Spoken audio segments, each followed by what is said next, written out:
This is Orbiting Jupiter by Gary Schmidt. Remember that in the exposition, or the beginning of a story, authors will introduce the main characters, and we've met Joseph and Jack.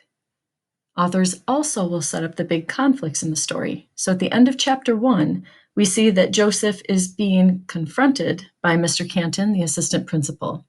It seems that one of the major conflicts of this story is going to be the judgment that Joseph faces from other people, and then how we need to all make better efforts to learn about each other instead of making those judgments. We'll start with chapter 2 then.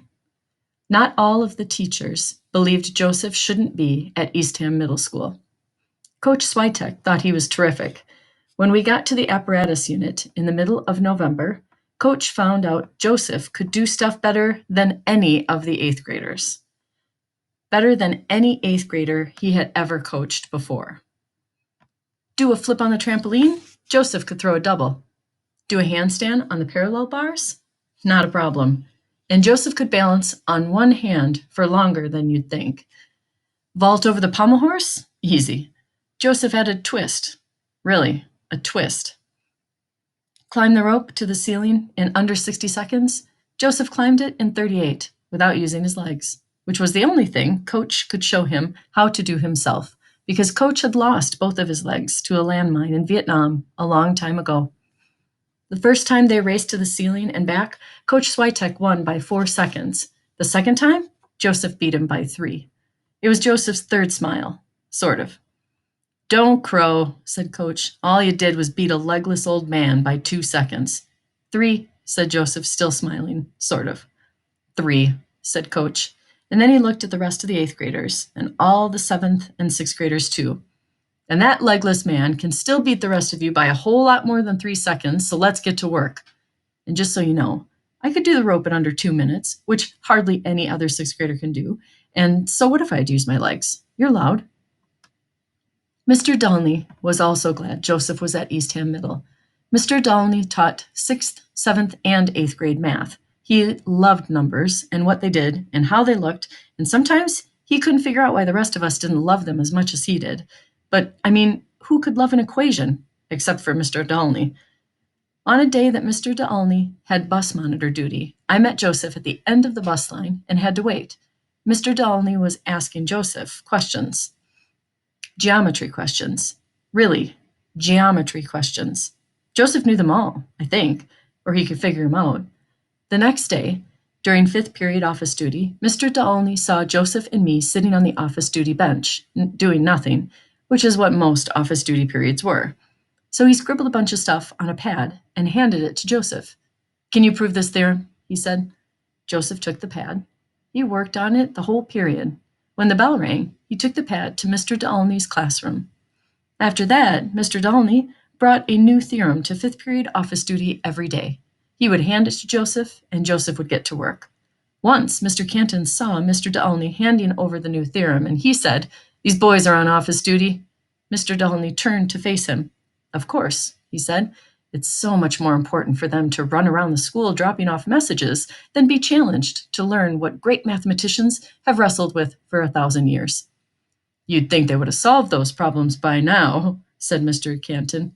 "It's not the solution, Mr. Canton. It's the path to the solution that's fascinating," said Mr. Dulney. He left, and Mr. Canton went to his office. He came out with 15 slips of paper folded over. "You need to deliver these," he said. "When you get back, I want to clean up the attendance files." After that day, we were pretty busy during 5th period office duty. So Joseph began to eat lunch in Mr. Dulney's room. Mr. Dulney said that maybe, by the end of the school year, throw a little trig at him. Those were the 2 teachers who liked Joseph. Joseph never talked about his family, but I met his father. Joseph wasn't home because he was at counseling.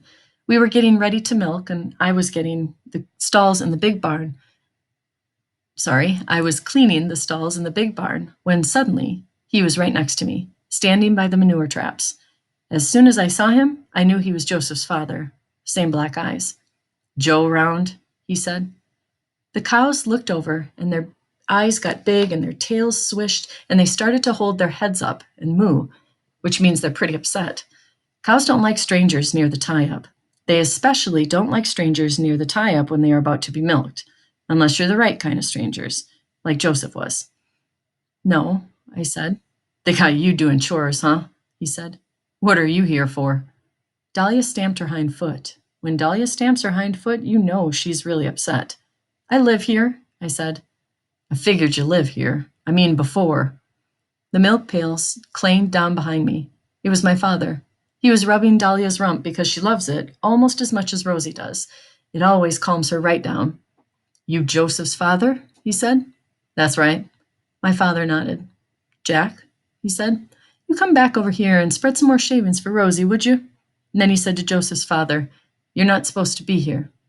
I came to see what kind of hellhole they put my son into. Like I said, you're not supposed to be here. You have him shoveling manure too? Is that what you get out of this? A bunch of kids who have to shovel manure for you? My father took his glasses off and rubbed his eyes. We're taking good care of Joseph, he said. And now it's time for you to go. You know I can. I'm sure you can. But like I said, now it's time for you to go. My father put his glasses back on. They looked at each other for a while. Then Joseph's father said a few words I'm not allowed to say, and he looked at me. When my father took a step toward him, he said a few more words I'm not allowed to say, and left. Dahlia was watching the whole time. If Joseph's father had come within range, you know he'd have limped out of that barn. Like I said, you can tell a whole lot about someone from the way cows are around him. By the end of November, it looked like my father was right. We were in for a wicked winter. It snowed hard on Thanksgiving Day, maybe 9 or 10 inches, and then another couple of inches over the weekend. And it was cold. 15 on Thanksgiving Day, 10 on the Saturday after, and then up to 12 on Sunday.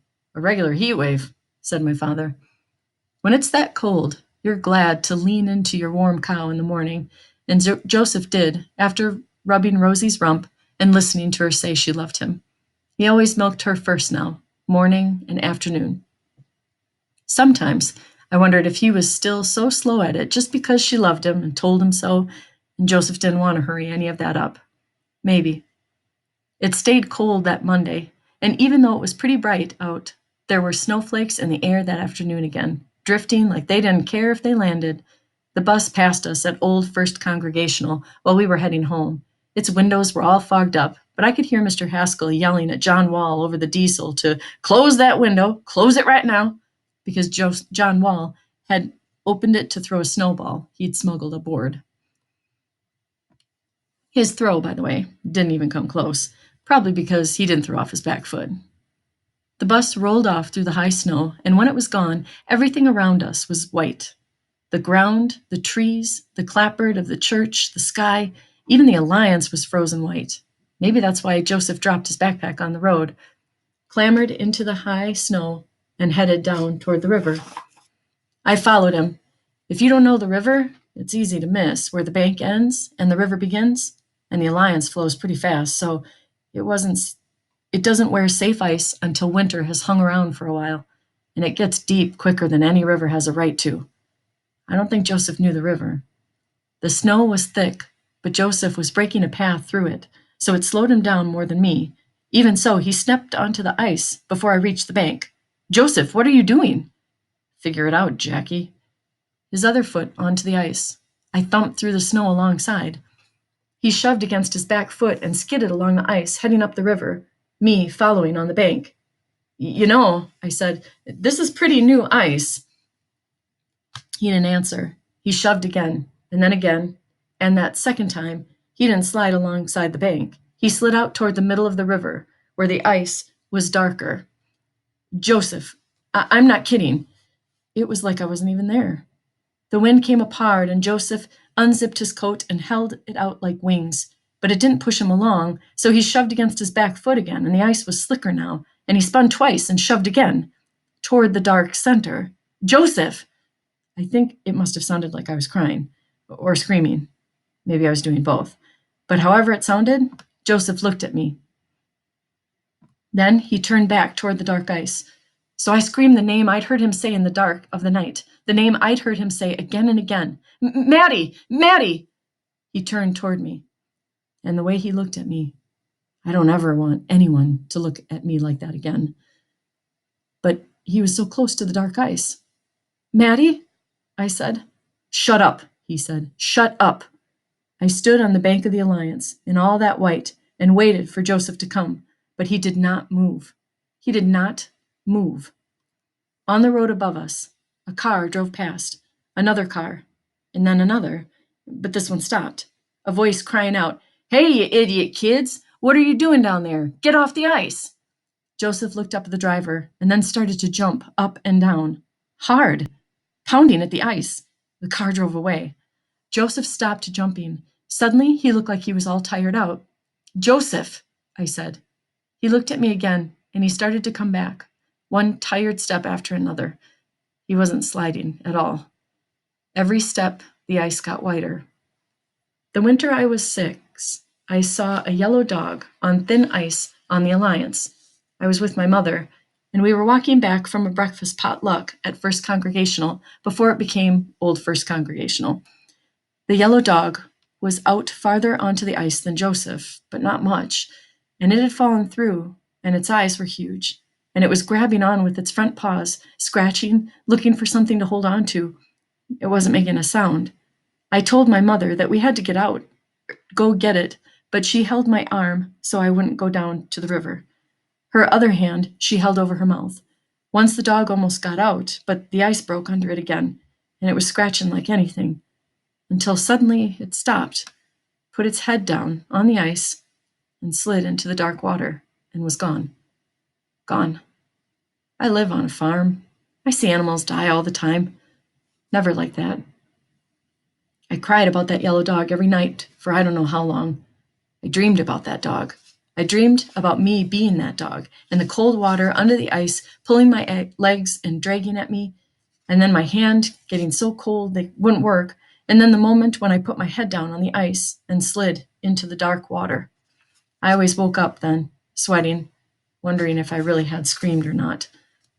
That's why it felt like a nightmare when Joseph, maybe 3 steps away from the bank, fell through the ice of the Alliance River. He didn't go under. He spread his arms and caught himself, but the water splashed up around him, and he went in almost to his shoulders, and his eyes got huge, just like the yellow dog's, and you could almost see the current pulling his legs. And he started to reach out for the shore, scratching at the ice, scratching at the ice. I might have screamed. I took off my backpack and dumped everything out into the snow. Joseph still scratching. I put one foot out onto the ice. He was only 3 steps away, and held onto the end of the strap and tossed the backpack out to him, and felt my foot go through the ice and into the water and onto some rocks. You can't believe how strong that current was under the ice, even just up to my knee. I might have screamed again, but Joseph had one end of the backpack. "Hold it," I hollered. He tried to pull himself up onto the ice, but his left hand went through and he almost went under. I leaned toward the bank, pulling on the backpack, and felt my other foot slide down into the dark water and the current yanking at both knees. I'm pretty sure I screamed then. Joseph tried to push himself up on the other side, and that ice held. I pulled again on the backpack, and his chest came up onto the ice. "Back up," he hollered. "Back up!" But I couldn't back up. The water was rushing, and if I took my feet away from the rocks beneath them, I didn't know what would happen. Maybe I'd slide under, like the yellow dog. Joseph's whole body was up on the ice now. He bellied up to the bank and rolled over onto the snow. He reached and grabbed my coat, and he pulled. And I felt my feet leaving the rocks. And for a second, I might have screamed again. But then my back was up onto the bank, and I was trying to kick, which isn't so easy when your legs have been in freezing water, you know. And then my heels were going into snow and not into water, and I stopped screaming. "Are you crazy?" I yelled. Joseph stood and shook his whole body, like a dog spraying the water away. But he was still soaked. Already his hair was freezing into black strands. "You are crazy!" I yelled again. Joseph wiped the water from his face. I stood too and picked up everything I had dumped out of my backpack, which was now as soaked as Joseph was, and already freezing too. "This is how people die," I said. "They fall into the water and get dragged under the ice, or they make it out and then freeze to death." "Then we better get back to your house, Jackie," he said. "It's Jack," I said. "Yeah," said Joseph.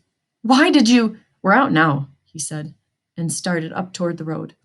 But his lips were already turning kind of blue, and he walked like his pants were frozen, which they probably were. Mine were. So maybe it wasn't such a bad thing that when we got to the top, Mr. Canton was driving up. He looked at us through his windshield like we were really the most complete jerks he had ever seen. He stopped the car and rolled down his window. "Get in the back seat," he said. And I got in, and Joseph picked up his backpack and got in, and he shut the door, and Mr. Canton turned the heater to high. If someone hadn't called the school about two crazy kids out on the ice, I wouldn't have come here. He turned around and looked at Joseph. It wasn't too hard to figure out who it could be, either. And then he looked at me, and I guess you know what he was saying without him saying it. "Take off your coats, and your sweaters too," he said. Mr. Canton drove us home. When we stopped, he told us he'd be talking to us about this during fifth period office duty. "Something for you to look forward to," he said. You can imagine what my mother did when we got inside. "Stand in front of the wood stove," she said. "Everything that's wet, off," she said. "Quickly," she said. She ran upstairs and brought back the red woolen blankets from the hall cedar chest, the scratchy ones. "Underwear, too," she said. "It's not like there's anything I haven't seen." She handed us the blankets. "Put these around you and stand there," she said. Joseph took the red woolen blanket and looked at it, and then he wrapped it tightly around himself. My mother fussed around the stove and poured 2 cups of hot chocolate. "Drink this," she said. "Is there any coffee left over from?" said Joseph. "You're too young," she said. Joseph drank the hot chocolate. When my father got back, you can imagine what he did, too. Mostly at me. "Jack, what do I tell you every winter? Don't go out into the ice until you say it's safe." "Did I say it was safe?" "No, sir." "No, I didn't. Quiet, Joseph. I'll talk to you in a minute. Of all the brainless fool things to do for a boy who has lived near a river all his life, this was the most brainless, the most fool thing you could come up with. If for 1 minute I could—" "He came out onto the ice for me," said Joseph. My father turned his face slowly toward Joseph. "That's what we'll be talking about," he said. I don't need to tell you the rest. It had a lot to do with thinking through things and making smart decisions and not taking dumb risks for no reason at all, and in fact, not taking dumb risks, period. And I can't tell you what my father said to Joseph, since he sent me to the kitchen to get going on homework. But when they were done, Joseph came and sat down next to me. He opened Physical Science Today and flipped through the pages. "Sorry, Jackie," he said. "That's all." "Jack," I said. He took out his calculator and got to work. That night, it was cold in our room, and I was still sort of chilled, so I got into bed and under the covers about as quick as a human being can do it. But when Joseph was ready, he stood by my bed, leaned his arms against the upper bunk, and looked down at me. Maybe it was because of the freezing water, but for the first time, I could see his scar clearly. The white line dragged down from under his right arm, then jagged along his whole side and into his sweatbands. I wondered if it went all the way down his leg. "Jackie," he said. "Jack," I said. "Don't worry about Canton. Your father's going to call him. You'll be all right." I wasn't worried. "I know." "I wasn't." "I know." My stomach unknotted a little bit because I had been worried. A whole lot worried. Joseph shifted onto his other foot. Probably the wood floor was pretty cold. "And Jackie," he said, "don't ever say Maddie again, okay? Her name is Madeline. No one ever calls her Maddie, except me." "Okay." "So don't say it again." "Okay," I said. "Okay." He went across to the desk and turned the light off. It was freezing, but he stood at the window, looking up at the night sky, his hand up against the cold pane. Then, finally, he came over and climbed up into his bunk. He lay without moving for a long while. "Joseph?" I said. After a while, "Yeah." "Why did you go out on the ice?" After another while, "Maddie liked to skate," he said. And then we both lay without moving. So at the end of chapter 2, what I'm thinking about as a reader is that we don't often really know people. So there's a lot of judgments about Mr. Canton, or Mr. Canton's judgments about Joseph, the teacher's judgments about Joseph, Mr. Haskell, the bus driver, judging him. So I'm wondering about maybe what the author is trying to show me about that topic of judgment and about how we're getting a picture of Joseph that maybe the rest of the world isn't. and how maybe through Jack's eyes, we're going to see Joseph in a different way. So I want to pay attention to that as we keep reading. When he went out onto the ice, when Joseph did, I was thinking that it was some sort of like risk, him trying to be dangerous and push himself to do something that was that was really scary and dangerous and just be kind of rebellious. I didn't, the first time reading this book, I didn't think about the fact that this person that is the mother of his daughter, or Jupiter, being Madeline, like I never thought that maybe it would be him trying to connect with her. Like I jumped to conclusions right away, thinking about why he was out on the ice and that he was just being a stupid, reckless kid. So I really want to be aware of that judgment. The other pieces that I'm thinking about too are what kind of parents are Jack's mom and dad? And then if I'm going to make a judgment about them, if I'm going to say they're good parents or they do, really caring things, or what's my evidence for that? And then I'm wondering also, because on page 10, so earlier in chapter 1, Jack's mom was concerned about Joseph fitting in with his new family. And so I'm curious about that. Like, do I have evidence that Joseph is beginning to trust and is beginning to fit in with this family? And then, so what would my evidence be? If I'm going to say yes, what's my evidence to support that? So those are a couple of things for you to be thinking about coming up. And then we'll read chapter 3 next.